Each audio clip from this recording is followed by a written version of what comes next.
Budget जो आया था उसके चलते कुछ चुनिंदा सेक्टर में तो थोड़ी बिकवाली, थोड़ी राहत अभी भी है, लेकिन ग्लोबल मार्केट से आज संकेत काफी कमजोर नजर आ रहे हैं। सर फिर भी रिकवरी की कोशिश तो हो रही है, तो इस वक्त किन लेवल्स पर नजर रखें? देखो, आज के बाजार को आप दो तरीकों से देखिए, एक पोस्ट बजट इफेक्ट और एक ग्लोबल इफेक्ट।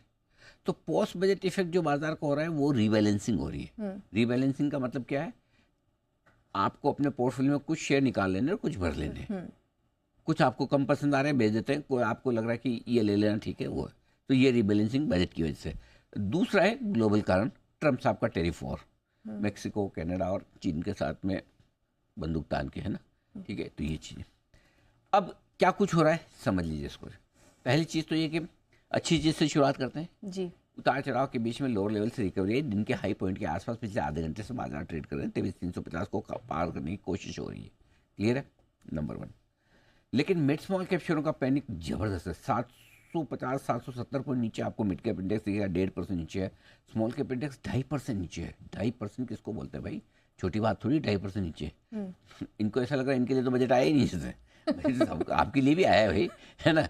तो 2.5% नीचे मतलब पैनिक तो है ही ना यहाँ पे। ये तो हो गया आपको बाजार का। अब आइए क्यों घट रहे हैं? Tariff war. मैं बार बार एक ही कहता हूँ, तो देखो वॉर शब्द ही खराब है ना।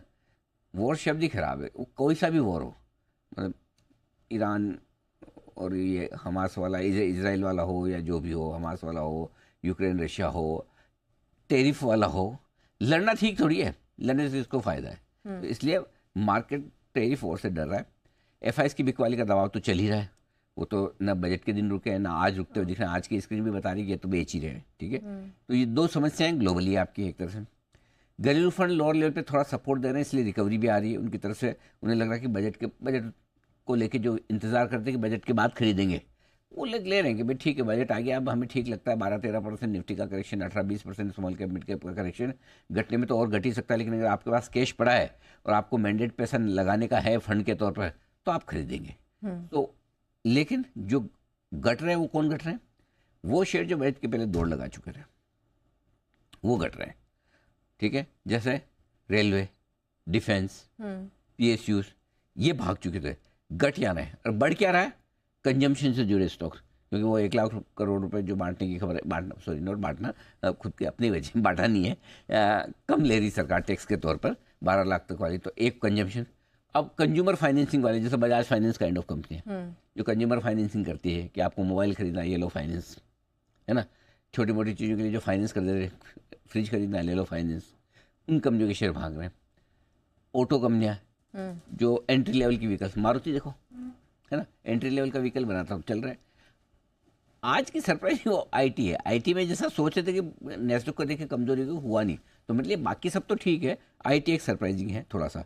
टैरिफ वॉर की वजह से केमिकल शेयर चल पड़े आपके, सारे केमिकल उठा के देखो, एसआरएफ से लेके नवीन से लेके पीआई इंडस्ट्री वगैरह, सब केमिकल शेयरों में बढ़िया खरीदारी हो रही। तो आज केमिकल में थोड़ा मामला ठीक है ये, लेकिन ग्लोबली।